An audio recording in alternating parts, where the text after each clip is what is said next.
Okay.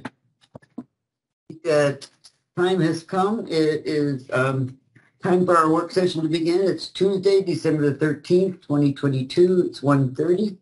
We're in the Board of Supervisors Executive Conference Room, Melody Lane, Bisbee. Any item on this agenda is open for discussion. Begin with the roll call. District 1. Crosby is here. District 2, Supervisor English is present. District 3. Supervisor Judd is here. Thank you. We have a complete board. Members of the public may also attend this meeting by Microsoft Teams computer or mobile app, or by phone by calling 602-609-7513 or 888-680-6714. Conference ID 946-152-207#. If you have trouble accessing this meeting remotely, call 520-432-9200 for direction. Work sessions are a time for county staff to inform and discuss agenda items with the board supervisors, and public comments will not be taken. Introductions in work sessions are always, as you begin to speak, if you would give your name and your title so that the written record can be complete. And today we're here to talk about the Environmental Health Services Division and what you want to do with our fee schedule. So are we going to start with you, Ms. Thompson, or Ms. Johnson? Natalie. Okay, Natalie. Good afternoon. I'm Natalie Johnson. I'm the Division Director for Environmental Health. And we have a little... Okay. So the agenda, this first slide is just a review of the statute of environmental health fees, review and expenses, the actuals, recommended fees based on cost, inspections needed versus actual, and then we'll do questions. So the first one is just going over the Arizona Revised Statute, ARS 36187, which just lets you know that this is how we are able to recoup just our cost of what it costs us just to do these inspections. And then we can't exceed the reasonable cost of providing the service. This one is, I'll let you. So good afternoon, Rafael Melendez. I am the finance officer for the department. So this slide is actually just basically showing you the last couple of years of our revenues versus our expenses and what is the difference that is shown. So if you actually take a look on the blue columns, is actually showing you the revenues that we are collecting from the county. That is right next to your expenses. As you can tell, the gray column going downwards is because we are actually in the red on all of the collections that we are doing. So we're expending way more than what we're actually collecting from the people we are collecting money from. So another thing that you're going to notice is that we're actually getting better. So somewhere between 2017 and 2020, we were a little over 100,000 every year. Worst year being 2020, where we were 174,000 in the red. Starting on 2021 and 2022, we were able to bring that to less than 100,000, but we're still in the red on collection. Right, and so going back to the previous slide where with the Arizona Revised Statute, by law, we are allowed to charge a reasonable cost to provide the services, the costs of the services, along with administrative costs. And so by law, we could actually have it even, but we would have to collect the revenues to do so from our licensed establishments. So just wanted to make sure that point was really clear. And then this is what we did when we did our cost analysis. This are the way we did it. We did it with what it costs for travel, the mileage and the stuff for the vehicles, our staff time to conduct inspections and to do the reviews of the plans. We didn't include, of course, cost of equipment or any cost if we had to take any sampling or anything like that, if we had to do any investigations. So basically, we're very comfortable with the cost that we're showing you, that how much it costs us to do the work that's required by us to do per our agreement with the state and FDA and laws. So this would be the proposed fees changes that we did based off the new calculations for the for-profit food establishments. So a lot of times these types of charts are difficult to read. So the actual cost is that first column. Last year you approved an increase, a 1-year increase, and that's what the current fees are. And then last year when we met, you had asked us to just come to you in 1-year increments. And so that's what we're doing. We added a 1-year incremental addition to the cost.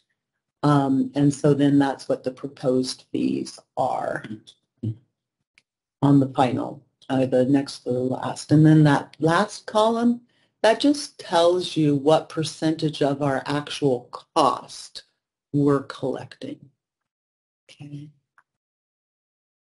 And then we did the same analysis for our nonprofit establishments as well, like the 501c3s, those establishments. We did the same, but we reduced them like we did last year with a 50% reduction for the nonprofits.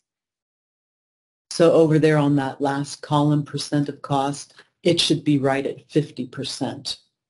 All the others should be right around.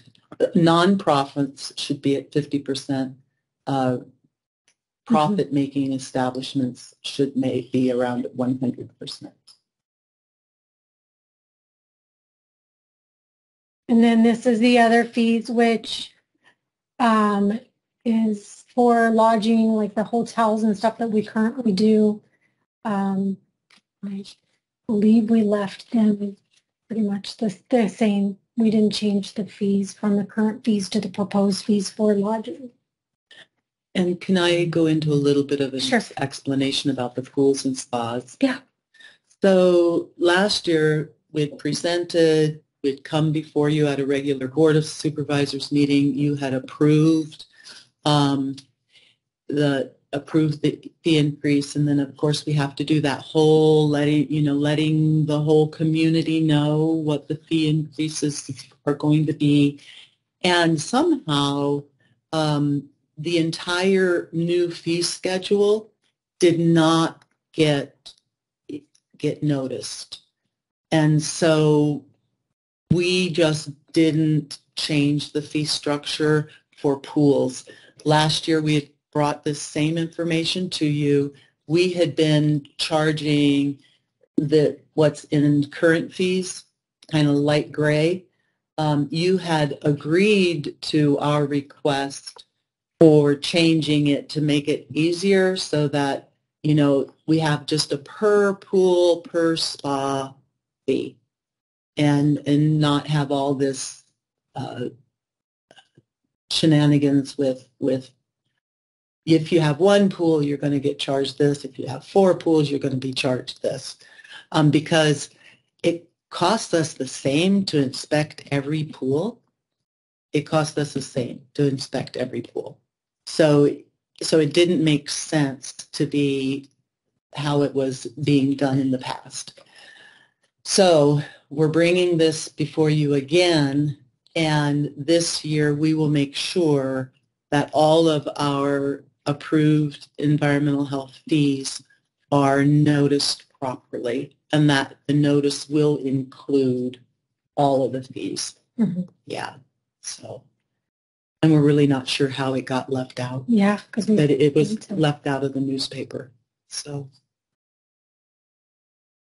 And this is also just the other fees that were from last year, and then the new ones that we were added also that got skipped, like the minor review one didn't get on the notice either. So we just wanted to make sure again that this year that the ones that we did review and added for last year that didn't make it are actually on this year so we can get them out for those. What do you inspect at a mobile home? We have to check the spaces and making sure that they're properly connected to the sewer system and that sewage isn't actually going on the ground, that the campgrounds are kept clean from weeds and stuff like that, and that there's no hazards, and that if they have a community room with a kitchen, we just have to verify to make sure that it's being up to standard in the cleanliness of the parks. And the bathrooms, like if they have laundry facilities, public bathrooms and showers, we just have to make sure that they all have hot running, hot water, that the water pressure is okay, and that they are being cleaned and sanitized.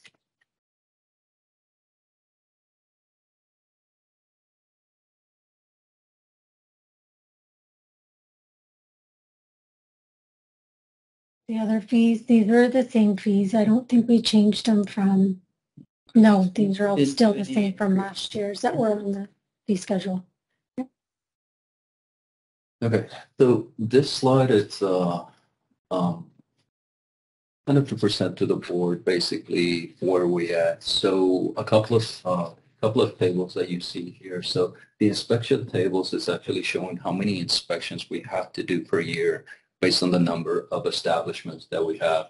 So I'm just going to go back just to show you real quick. If you see like risk 1, 2, 3s, and 4s here, so a risk 1 requires 1 inspection, so far so on. So a risk 4 is going to require at least 4 inspections from the department. Okay. Why? Sorry? Why? It's based off the food code. The food code defines what risk is under each category. So your nursing homes and your hospitals, because they actually serve a highly susceptible population, they're required to have 4 inspections per year based off that risk. And it's risk of foodborne illness. Mm-hmm. Who's more highly susceptible of catching a foodborne. And then also the risk factors in which when they're doing preparation. So if they cook a lot of food in advance and then they cool it, right? They have to go through the cooling process and then they want to reheat it. Then they're reheating it back through that danger zone again. So it's how many times that food actually enters into the danger food zone and then back out. How do I know?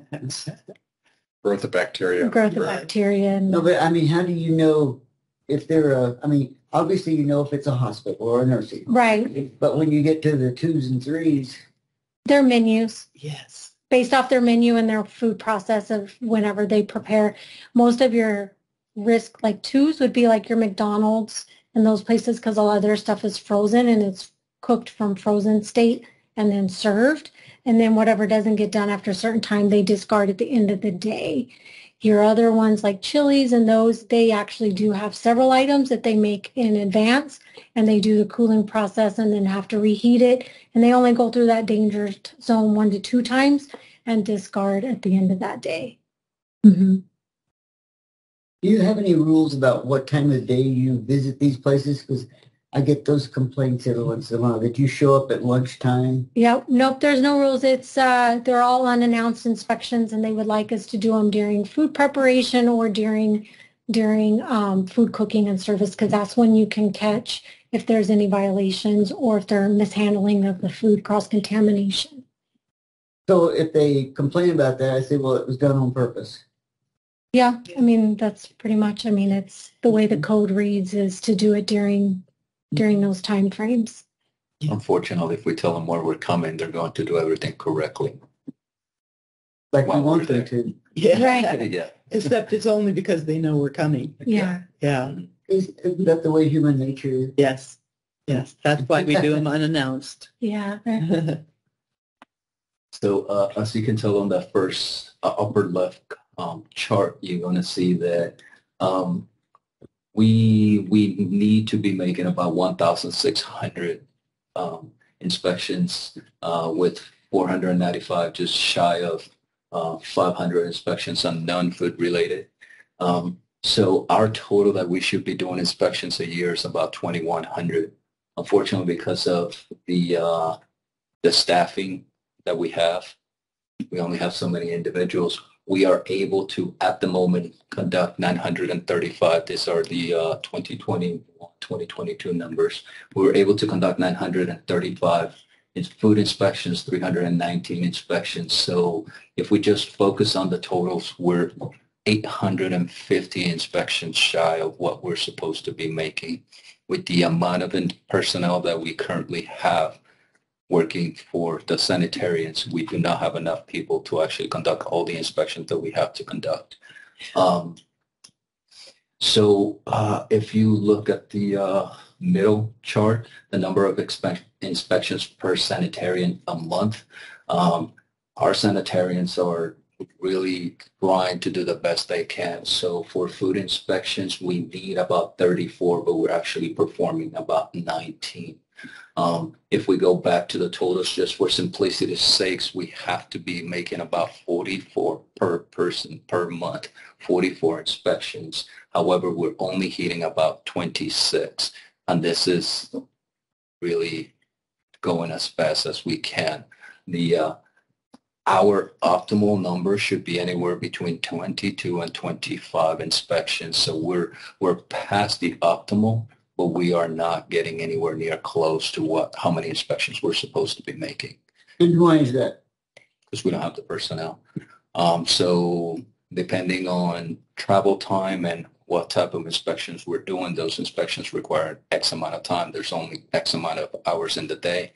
So I think the easiest way I can explain it is if I need one person to do one inspection and I have to do 10 inspections but only 4 people, 6 inspections will not get done. I don't have the people to do them.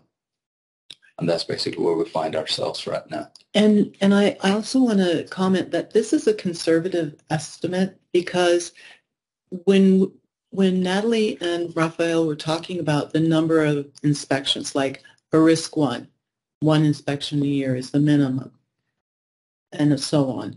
If a restaurant has a violation, then they have a certain amount of time to fix the violation, and then we have to go back and inspect that again. Mm-hmm. That's not counted in the 1, 2, 3, or 4 inspections per year. That's additional inspections, and those are not counted in here because we don't have a crystal ball. We don't know how many additional inspections. But by law, so Rafael was just talking about the 6 that didn't get done because we didn't have enough staff. If we do an inspection and there's a violation, we absolutely must go and do a follow-up inspection of that facility. Mm-hmm. So. And then we try to educate them while we're there too. If they are in violation, we want them to try to fix them on site if they can while we're there. And we also provide that extra time to educate and show them how to properly, do whatever item it is, whether if it's cooling violation or hand washing or not setting up their 3-compartment sink correctly, or along those lines. We do try to, while we're there, we educate them and get them to comply and do it so that way next time hopefully we don't run into the same violations. Do I remember correctly, or did my brain just make this up, is that if you came to us and you wanted to raise the rates, and if you do that for us, then we'll be able to hire 2 more inspectors? Yes, that was the hope, yes. Is that still what you're asking for? Well, so the Board of Supervisors did not agree to raising fees to the actual cost of doing the work. You agreed to 1/5 of the actual cost, raising the fees 1/5 of the difference. And so that's what our rate increase last year was. And Rafael, you have a slide that shows that, don't you? Or did we not include that in here? We decided not to include it, just to give you rough numbers. The number of inspections going by how much the inspections cost us is running the county about $600,000 a year. Current fees we're collecting back $176,000, so shy of not even a third. Mm-hmm. And with the proposed hike that we're showing you right now, it'll raise our collection to 198,000, still less than a third. So, but again, you know, how much is costing the county is about 600,000. How much did we give the environmental health last year from the federal government money? So with this is Sharon Gilman, Deputy County Administrator. So with the ARPA funds, how we handled that was we did fee waivers to the small business owners and nonprofits, so they would not have to pay the increased fee that we made last year. So in January, those fee waivers went out, and ARPA funds then were used to pay those fees instead of the business owner paying the fees, essentially, is how that worked. So we are anticipating by the end of the year, because they submit those throughout the year, those waivers, we're looking at about $120,000. But that's considered revenue that the health department would have realized had they charged the fee. It's not in addition to. And it expires. And it December expires 31st. So the fee waivers, was that to bring the business no fee or the old fee or reduced No fee fee. or what? The fee waiver incorporated the increased fees that the board approved in, it was January of last year. So the It paid the full fee. 2022 year fee increase, the fee waiver covered. To the business, To the to the fee. business owner. It For was the business owner. entire fee. Okay. It covered the Yeah. entire Okay. fee. And the intent was to lessen the economic impact Mhm. of that fee increase on a business that was coming out of We COVID. saw that there were lots of Caution. food businesses in particular that were going out of business. Right. So when you're looking at this number, and it doesn't say what the number is, but you say for the current number of establishments, have those numbers gone down? Because everywhere you look, there are food places that have closed down. I would say we've been getting some closed, but then we've been getting a lot of also plan reviews. I think we've had 44 plan reviews that we've done this year so far of new places. So it's like a lot of them might close, but somebody comes in right behind them and re-rents that building establishment, you know, and then opens up a new establishment. Well, the reason for putting money in the health department was the fact that there were so many food establishments in particular that through the pandemic Mhm. weren't going to be able to hang on and still pay everything. And we were Mhm. trying to save them, you know, at least some. And so I still see lots of buildings where the food isn't produced anymore. And I didn't know what that number would be countywide because I don't travel countywide. Well, these Mhm. numbers are based on the number of establishments That we currently have. that we licensed. currently have that are licensed. And so that number of established are the number of inspections that are needed, that first row, the 1,608, that is based on the number of current licensed establishments. But I don't know if that 1,608 is 1,608 establishments or if some of those are 1, 2, or 3, or 4. Right. Exactly. That you go 4 times to this one and 3 times to that one. And that's So- basically what it's showing. It's showing like the couple of restaurants that we go 3 times and the hospitals that we go 4 times. This is just number of inspections. That's right. That's why I was Yeah. wondering, do you No, have no. any idea how many We establishments? did do a, Yeah, well, we have the underlying analysis that incorporated the number of establishments. We Mhm. didn't include it here because it's a lot of analysis. And so let me pull up. I'm glad I brought this. yes, she Give me a moment and I will find it. Do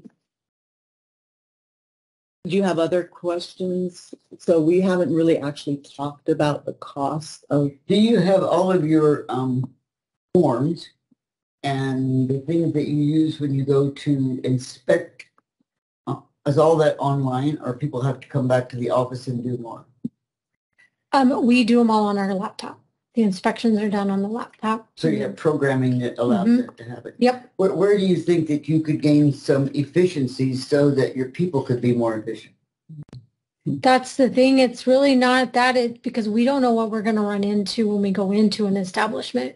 We can't just say, we're only going to spend 1 hour at this location and that's it, and then try to move on, because the idea is it's food safety, is to protect the public. And so if we see places, we've been into some that we think that wouldn't take very long, and then we've spent 3 hours in that one place just because of the number of violations and education we have to provide. So it's hard to say exactly where we could streamline. You know, we try to use risk-based inspections where you look at the highest 6 risks that there are in a foodborne, and we try to do them based off that.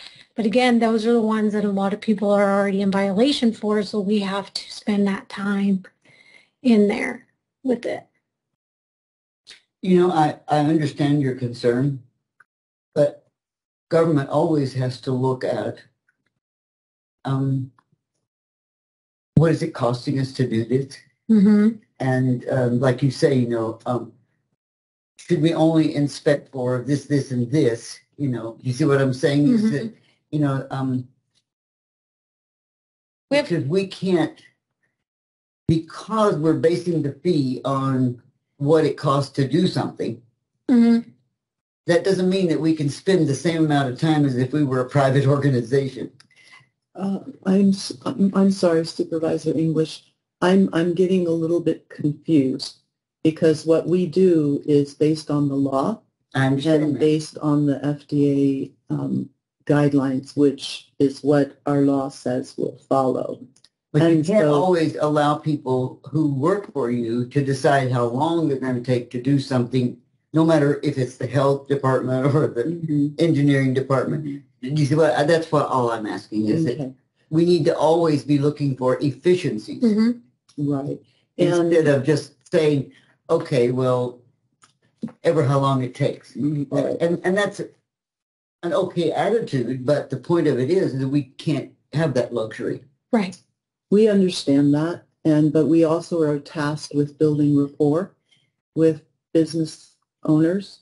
And so there's a balance where there's a checklist. They have to accomplish all of these things during their inspection.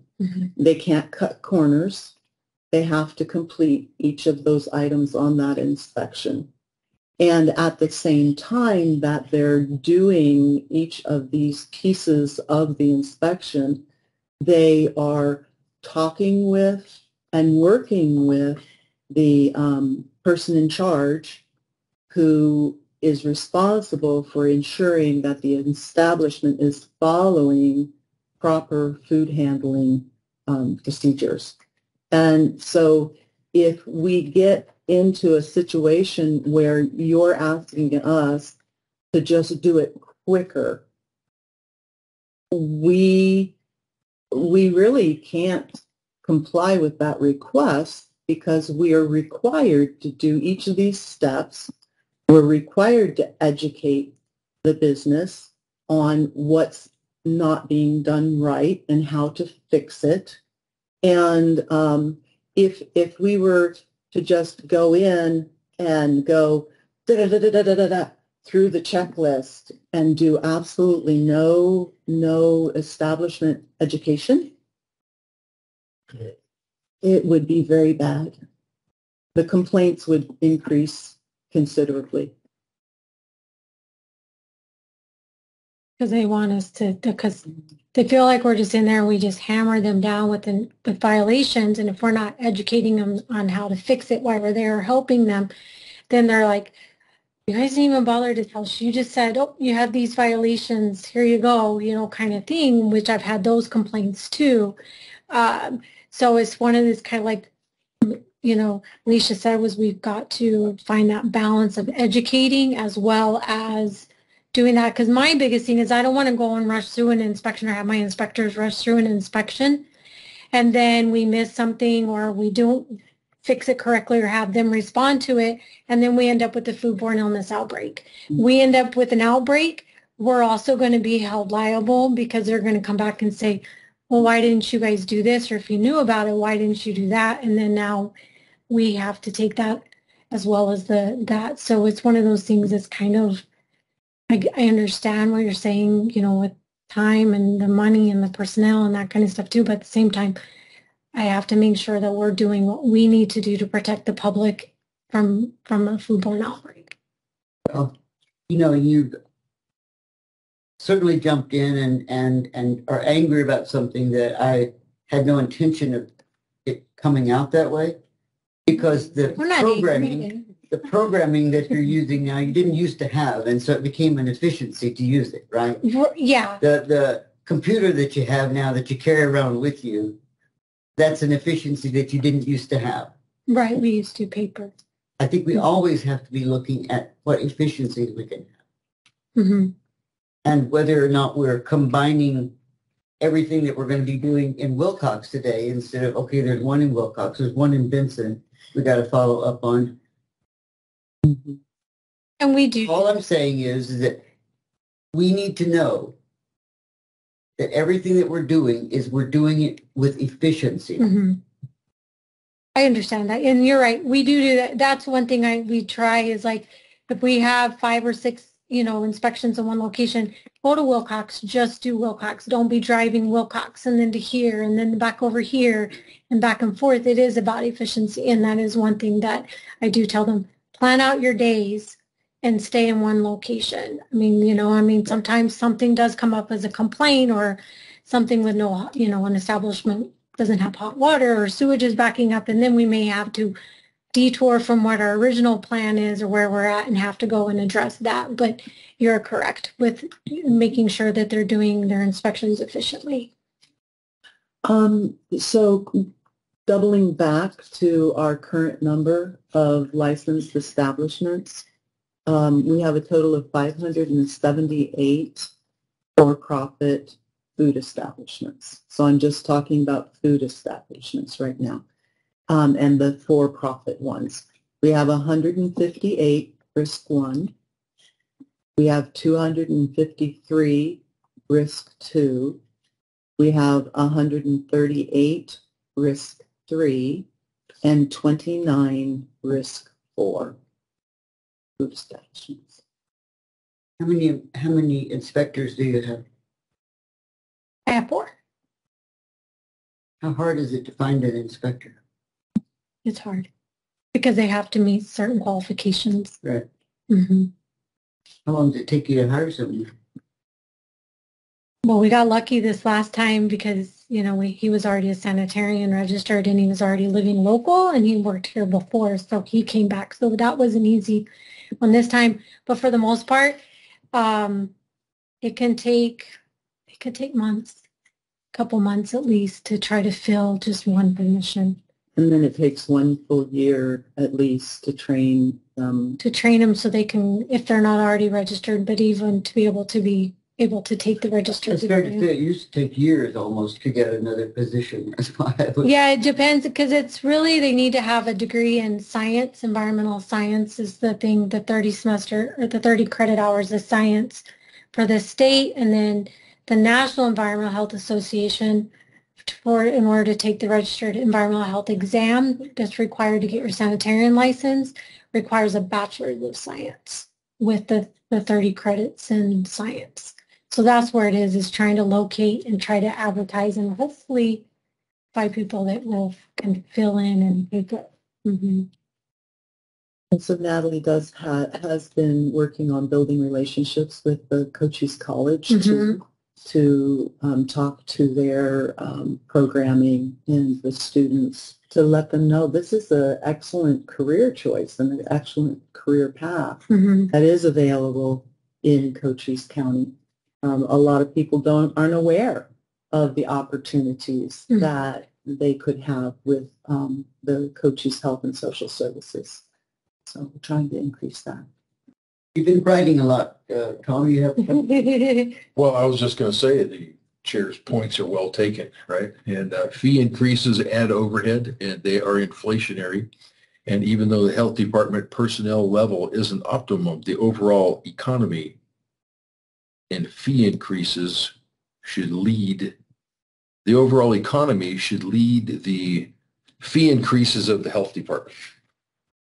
Greater needs, be they something like the Warrior Healing Center, charitable needs, or a new jail. In this case, the needs of the health department do not equate to greater resources to meet those needs. In other words, if your economy isn't coming back, you can't just keep going to the well.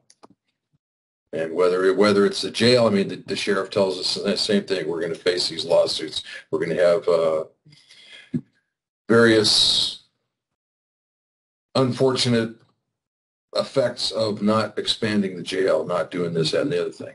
It's kind of the reality. If you could just go abracadabra and bring back the economy, that would be a wonderful thing. Mhm. And I understand the points being made. The law says that we can only go off of how much it costs us to do our job. So that's what we have to stick to when we come before you to ask for an increase in fees. And if we don't We increase still the have to fees, do our then work. the general fund pays. That's right. So your people get paid. Yeah, Right. absolutely. Yeah. Because it's, by law, we have to do the work. Yeah. Yeah. I guess the question would be, it's who do we charge for it? Right. Yeah. So that's what you come to us for. It's not Mhm. whether that fee is appropriate or not, because you determined that it is. Now you want to know, is the general fund willing to pay?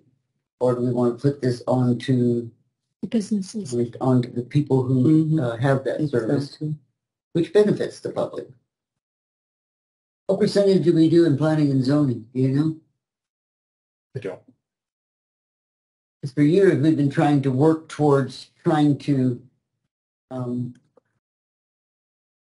ones that do work for the public that is specific, that could be getting money in return. We've tried to look forward to adding some of that burden to the people who get the benefit, but not all of it yet. This new proposed fee schedule would only add approximately $27,000 in revenue to what we're collecting.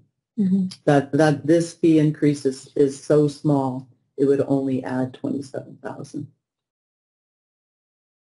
Ms. Judd, do you have any questions, comments?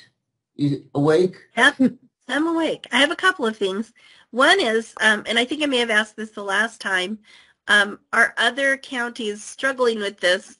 And have you been able to interact with them and get some ideas that might help? And how are their people responding? And then, so go ahead and I have two more questions after that. So have you talked to other counties, or do you cooperate with other counties at all? Oh, yes, I do actually, because every month we have a meeting with all the other county environmental health departments and divisions. And I know Yavapai County just went before their board and got their fee increases done.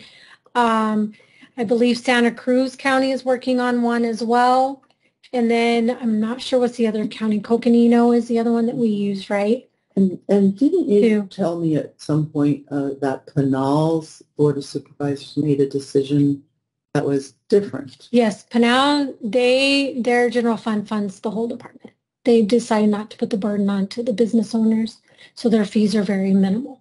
But they still fund all of the environmental health services that are needed through the general. Yep.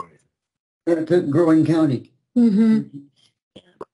Well, More that's times bigger helpful. than us. Yeah, We're just, a lot asked, of taxpayers. the question was asked, so. Yeah, we were just sharing what we do know, yeah. They're 500,000 and growing. We're 125,000 in Flatland. Yeah. So, Understood. but more similar to Yavapai and even Coconino, they're not growing a lot. They're a medium-sized county. So, you said they increased recently? Are they increasing incrementally, or did they just put it all out there and say, here, we're going to increase by this much? You know what, I don't. They just said they did their work session and went before the board with their new fee schedule and did all that and got approved, but I didn't ask exactly how they did theirs. Okay.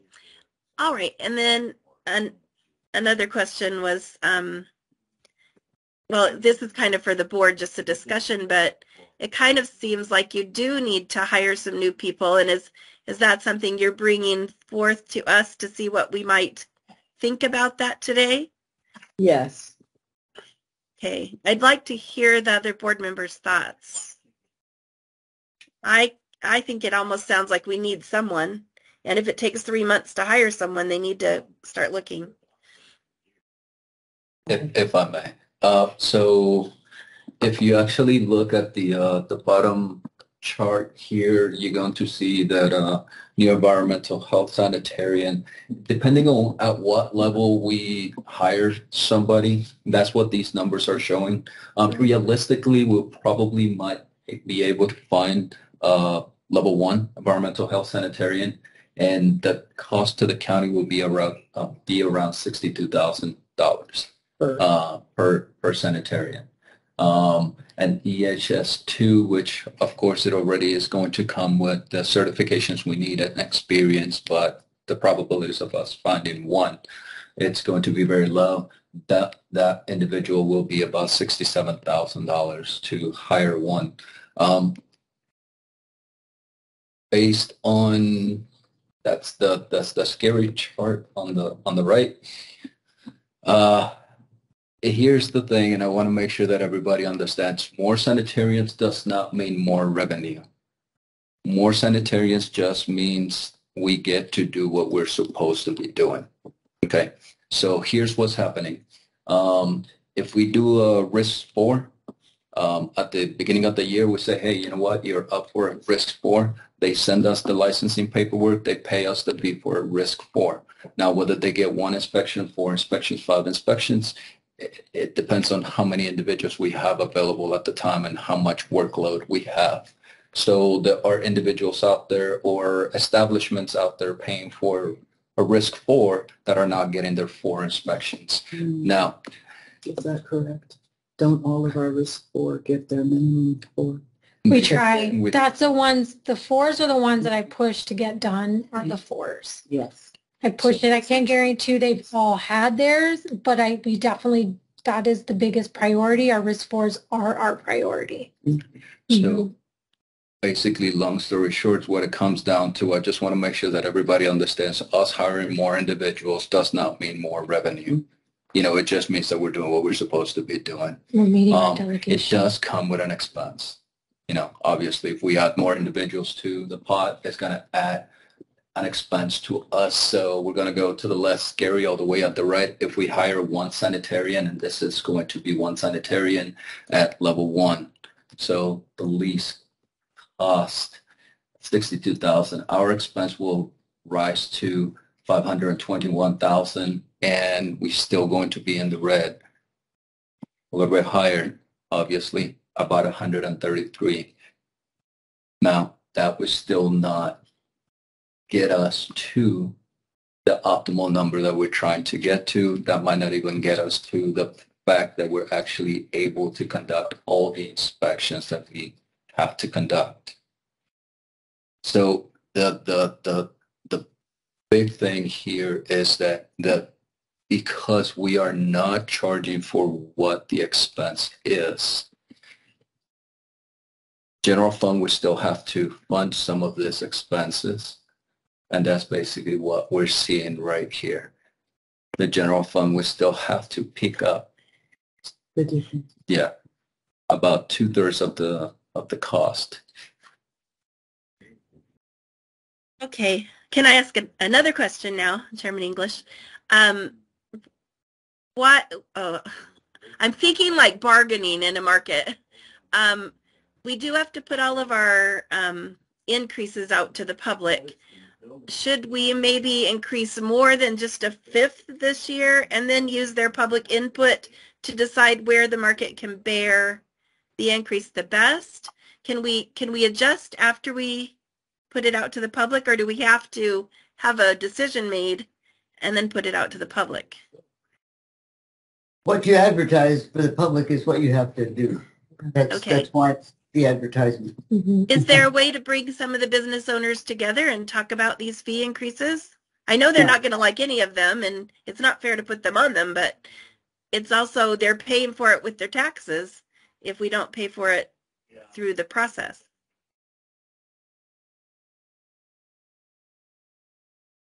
I think the thing that the board has to consider today, last year, we were under a Go back to the slide. leading stressful situation of the pandemic.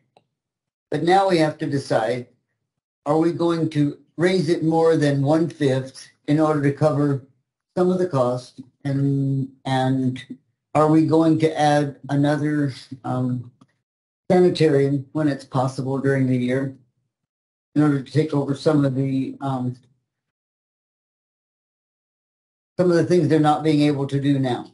So right now they're asking about the environmental health fees. This wasn't about another person. I think I brought that up, but we talked about that last year, additional staff. There should have been 3 items that were noticed for this meeting.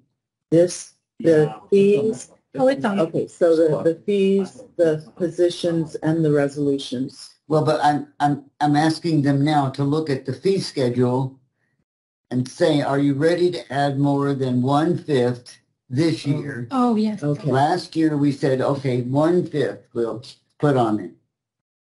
Seeing what the cost is, seeing what the ideas are that they want to move forward. Okay. Are you willing to add more than 1/5 this year, Ms. Judd, Mr. Crosby, to the fees in order for them to feel like they're able to reach the goals that they need to have in their department? That's the bottom line. Well, there is a concept that I have referred to as an aggregate indebtedness, which has to do with the overall debt that the entire county is paying. Please, these are fee schedules. Right.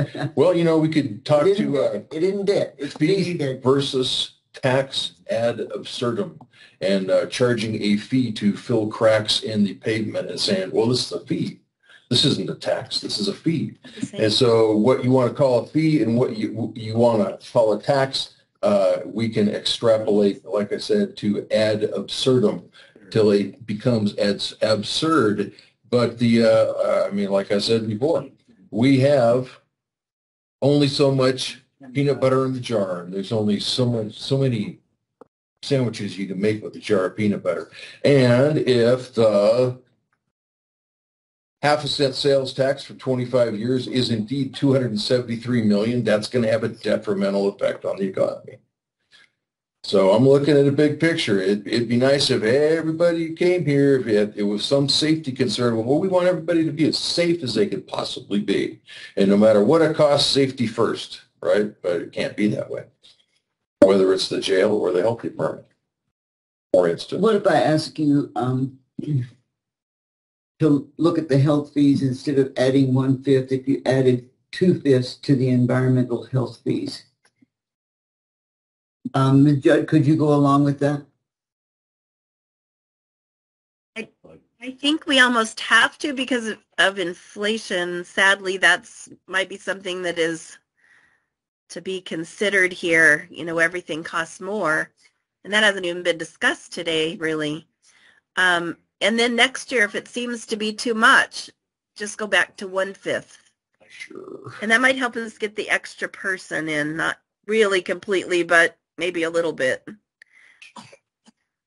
So You're talking about a 5-year plan. No, yeah, I'm just saying that I was just going to say that if it's too much next year, we just skip it. We're a year ahead.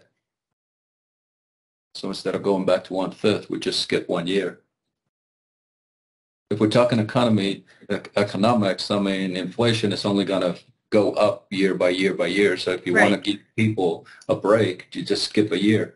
If you go 2 up this time, next year you don't get 1. That's what we tried to do with the money that we put in and said, okay, let's forgive some of them. But that was subsidy. So all you did was shift the cost from one group to another, or put it on the national debt in that case. So there's no real answer. The economic growth does not come through subsidies, in my opinion, and inflate the government causes inflation. Well, this leads me to my third question. Increasing fees is inflationary. All you got, somebody mentioned the businesses aren't going to want it. Yeah, that's because they know it's going to take away from their profit. And at some point, there's that magic penny where that business owner, you know what, I just can't make it, and they have to close their doors. Or they can't buy a house, and they have to, because of that one magic penny, they can't buy a house and they have to stay in that apartment, stuff like that. Well, the real goal, I think, would be for us as an environmental health department would be to present a face to the public that they feel like they're getting a real benefit from you being there instead of feeling like they're harassed. And so that's the two sides of that coin. And the closer we can get to making them feel like that what you're saying you're doing is you're educating them, you're doing it in such a way that they feel like you're helpful. They don't particularly like to pay the utility cost either, but it's a part of doing business. Mm-hmm. And so if we can make ourselves to be a more helpful part of their business, they will they know they have to pay it. And they know that the requirements, they know that there's state laws. It's not like we sit here and make all these laws of what you all do when you go out there. Mm-hmm. We don't make any of those laws. Mm-hmm. So right now we're trying to figure out, and we were trying to ease into a full payment. And last year we were feeling very skeptical about trying to go more than 1/5. I think right now I'm feeling more hopeful that we have to, I can equate it to like, when you're paying all of our employees insurance and it starts to get big and you say, well, they really need to know that they're a part of this too. So they need to pay a little bit of this. So that's what the public is doing for your services. They're paying for those, but we got to give them some benefit instead of some harassment. So the closer we get to that, I'm saying that I think that we'll be in a better position. All of them don't feel harassed. Mm-hmm. They just want to know. It's kind of like when we have an auditor come in. The tone of voice that the auditor uses makes a big difference. If an auditor comes in and tells you something that you need to do, and it's in a voice that you say, yeah, we can go along with that. But if they come in and they look at you like you're pond scum, and that you never do anything right, and this is just one more thing, then we're not going to like the auditor either. But we had to pay him to come in. Right. So. It's what I'm saying is it's the attitude that we go about these things. Peggy, I'm going to ask you again. Can we raise it 2/5 this year? Tom doesn't want to. Well, I don't think I want to either, but I think we're in a better position if we do that to actually make a difference. Last year we were looking at it, give us 5 years, raise it a little bit. Yeah. But things are different, and that's my other question that I was going to ask. You, in the room here, you go into our businesses, you meet with them when they're brand new, you see them after a year, you see them quite often, and I know you have relationships. I mean, they might not like to see you come, but they probably share things with you, and you make observations. Are you seeing that our environmental health, including the hotels and the RV parks, are the businesses kind of healthy right now? Do they seem like they're at a tipping point, or does the county kind of seem healthy? Because I'm thinking of the ones in my communities where I'm closer, and they seem to be doing fine. They don't seem to be like at the last penny to me.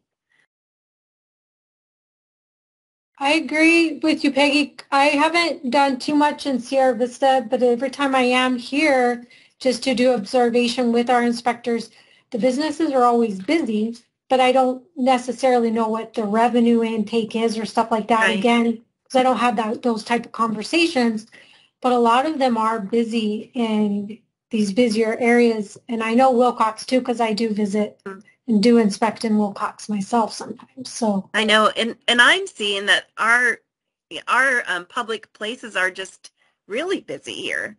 Some of our restaurants are like breaking down the doors type busy. So I am I'm hopeful right now that we're at a good place to implement this. And I think it was wonderful and altruistic that you'd offer that next year, if it doesn't work out, we just won't increase it at all. So I feel like we're at a good place. Well, by next year, we'd be at 3/5 if you give me 2 this year. Can we bargain on this? You said you wanted to bargain. I don't bargain. I don't want to bargain. I'm not a I bargainer. did think of that though. I thought of like the little markets in Mexico where you go and say, no, I want to pay $5. Well, I would be, let's put it this way. I would be positive if you came to us with a new environmental health fee that took the 1/5 and doubled it for this particular year. And also seeing the numbers that you have come up with and the things you're not able to do that you feel that you're obligated to do. See if we could look at another position because it's not going to happen overnight. I shouldn't say that. You could be very lucky, but in the past, environmental health inspectors are not thick on the ground. So, Supervisor English, I want to make sure that I'm understanding what I'm hearing. Are you indicating that when we come before the board with the revised fee schedule based on 2/5, and we have a second agenda item requesting an increase in FTE, that we only ask for 1 FTE, or can we ask for 2? I don't know that I can go for 2 right now.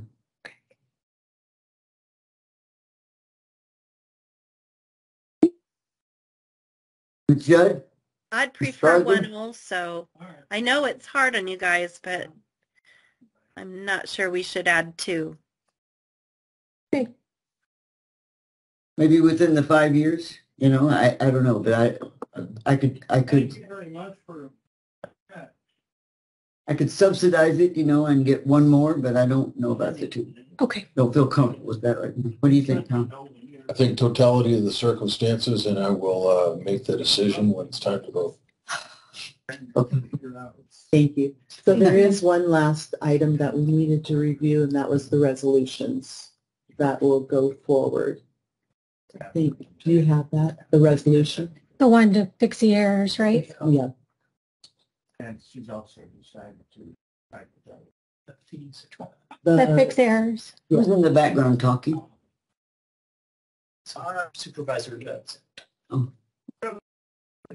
It was me. It's over by the front door. Sorry about that. That's okay.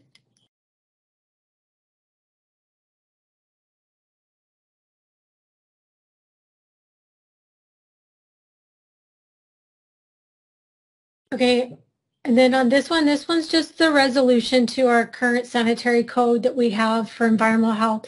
When I was reviewing it, I noticed that there were some errors in it and some stuff that was accidentally said to exclude, such as glove use, and an establishment saying that they didn't have, like they excluded for some reason part of the bare hand contact part of the food code. So what I did is I went back through and I worked with Paul to make sure we were doing it correctly and stuff, and we just fixed the error to include the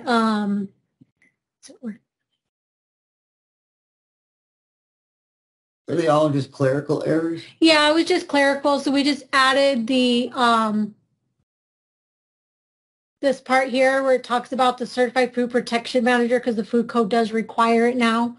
So we are doing those classes for the food handler. Card is required now by the new mobile food unit law that went into effect in legislation. And then the non-latex glove use relating to sanitary matters, because the fact that there's a lot of people that have latex allergies, so we wanted to adopt that they use non-latex when they're doing food service. And that would aligns with the current codes that all the other counties in the state have adopted as well on those things there. So that's what we did. We just, because they inserted it here, we just added it back in and made those corrections here. And then change the word from permit holder to license holder to also align with the state food code and then the other sanitary code that we do follow in our delegation agreement. You have any questions so far about any of this? Nope. Okay. And that was it. So it is. Judd, do you have any questions about the changes that they need to make on the? No, but I guess it's overall, and the county it code? might be related to this. Our- code properly align with it. Mhm. And this is Yeah. counties. Resolution. For our resolution, yeah. Right, to be aligned with the state. Correct. So speaking of the state, many times in this meeting, we talked about how we're following the law and we're required to do certain things. And that requires us to have more people work for us and collect more money. Has it been addressed in the state law to like, I don't know that they need to relax anything because I like going to a restaurant and knowing that they're doing things properly, but has that been looked at in the actual statutes? Any revisions that might help to expedite things? We've talked about our department and our people trying to do things quicker and better, which is impossible, we've pretty much decided. But can the state help in any way? Can they alleviate any of the snags that we're finding in our job, in your job?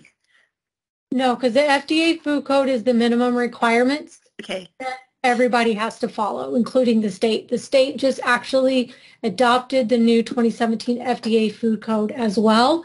So everybody is aligned. The state is now aligned also with the same 2017 FDA food code. Okay.